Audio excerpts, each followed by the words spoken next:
All right, my friends, welcome back to Anti-War Radio on Chaos Radio 95.9 in Austin, Texas. I'm your host, Scott Horton, and my guest today is my friend, Nelson Linder. He's the director of the local Austin, Texas office of the NAACP. Welcome to the show, Nelson. Hey, Scott, how you doing? I'm doing great. How are you, sir? Hey, man, I'm doing great, and it's fantastic to be here and be on your show. I know. I've been looking forward to interviewing you for so long, and unfortunately, I'm stuck covering foreign policy pretty much all day, every day on this show. But, I'm also getting sick and tired. Well, I have been for a long, long time, sick and tired of seeing the Austin Police Department murder unarmed men, almost in every case, I think, unarmed black men in this town. And something's got to be done about it, if only publicly shaming them. If that's all I can do, then we'll do that. You know what? If it's okay with you, I'd like to go ahead and just real quick, just for a minute or two, if we can just get this out of the way, if I can get a quote of you on tape, I already know what you're going to say, about Ron Paul. Here's a man who they have nothing on him. His middle name is Ernest. He's been married to his wife for 50 years, was a milk boy when he was a little kid, track star, and they just got nothing on him. They got nothing. Except in the 1980s, some papers were written by a ghost writer, I know that you know, that said some pretty disparaging things about black folks, and it is still going around on the blogosphere. People will not just use their Google and do their research. They just take the first link they find, and these rumors are still going around that Dr. Ron Paul is some kind of racist. And I know that you know Dr. Paul, so I was just wondering if I could give you a chance to describe what you believe his character is. Well, sure. I met Ron Paul about 20 years ago on another station, and he was doing a presentation, and I called in and talked to him. I've also read his work. Let's face it, Ron Paul is a thinker.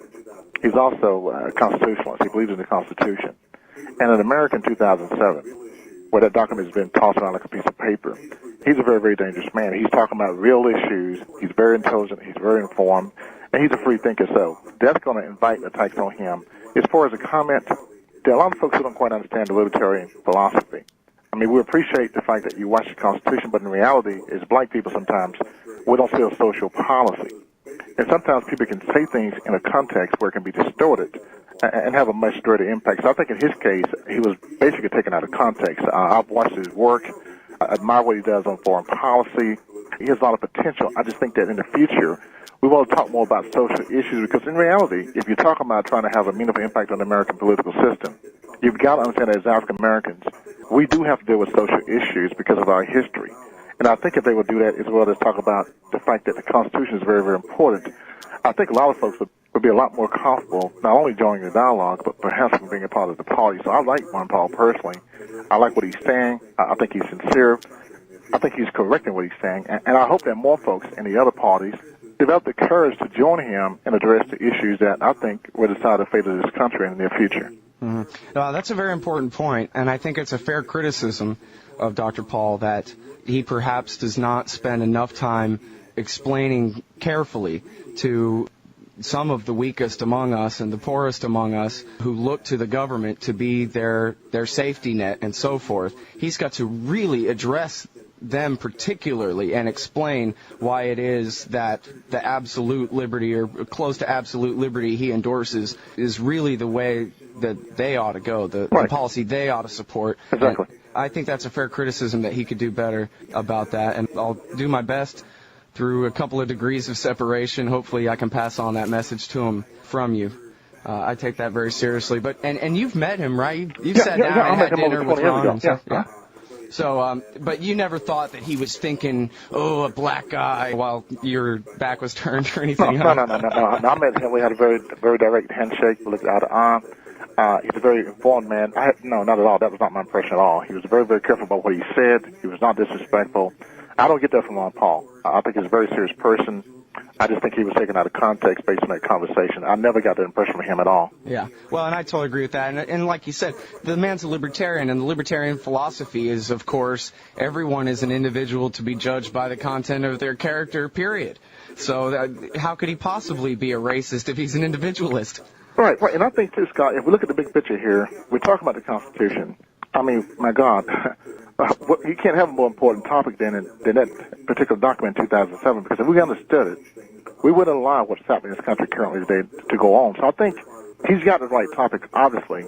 We need to figure out some way to involve the American public in general and show them that even in 2007, if you understand that document, you can use it to change things. But unfortunately, let's face it, it requires discipline, it requires a certain kind of courage and a certain kind of scrutiny, and nobody wants to be attacked for having a different point of view. So I think that's a challenge he faces in this time when we're looking at almost a certain kind of fascism in this country. Right. Yeah, I think you're right. And you know, I went to his barbecue birthday party in Houston over the weekend, and part of his speech, he talked about how people sometimes criticize him for wanting to be a weak president. He wants to basically give up all the unconstitutional powers that the presidency has usurped from the people, the states, and the Congress, right, and return it where it belongs under the real separation of powers and so forth. And people criticize him for that. And he pointed out, and I absolutely agree, that it takes strength. It takes incredible moral strength to resist the temptation of power. And Ron Paul is that perfect balance where he's just barely willing to run when people beg him to. But then he only wants the power so he can give it up. And that takes an incredible amount of strength to resist the ability to use the power of the state against whoever you might want for whatever your whim. That's the way basically all the rest of them act. And so, you know, I believe that he's really the strongest-willed of them all, and it's because of his moral center. Well, I think another thing, too, is that if we look at America today, Scott, 77% of the American population can name the Three Stooges. Less than 30% can tell you about the separation of powers, about executive power, right, about legislative power, judicial power. So we have a problem. Until we educate the population about what the Constitution really is and about the importance of checks and balances, he won't be fully appreciated. And that's my challenge as well. How do we get folks to think about things that are important in this country, like the Constitution, like separation of power? And I think that's our challenge. More work, more information. We have to also engage people in different places. We can't have these conversations on the fringes. We've got to go to town hall meetings. We got to go to what these other folks are. We got to encourage folks to look at these different other folks are. We got to encourage folks to look at these different parties. The two-party system has failed America. I have no doubt about that. It has failed America. We're an evolving country now. We're growing with all kinds of diversity. Let's look at options and different ideas. If we don't do that, we're going to basically do a tremendous disservice to ourselves. So I think the idea of an independent thinker, a new party that's based on the Constitution, really couldn't come at a better time. We need that challenge, and I hope folks will have enough courage to research the party and look at what they're really trying to do, I think, from a total standpoint, especially in foreign policy, because, let's face it, when you're invading foreign countries and killing hundreds of thousands of people, I mean, how immoral can you get? It doesn't get any dirtier than that. No, it doesn't. It is the worst possible situation. And even just this week, what the situation on the ground in Iraq is just incredible. It's unbelievable. And these are young folks, Scott, like you and I, who have been sacrificed for absolutely nothing, for money and power. I mean, that in itself is enough reason to look at Ron Paul seriously, but also look at the whole party and try to find ways, once again, to make it more, I think, relevant to everybody, make it more relevant socially, and try to educate folks about what you're really trying to accomplish. And I'm definitely committed to that, because we need change in this country.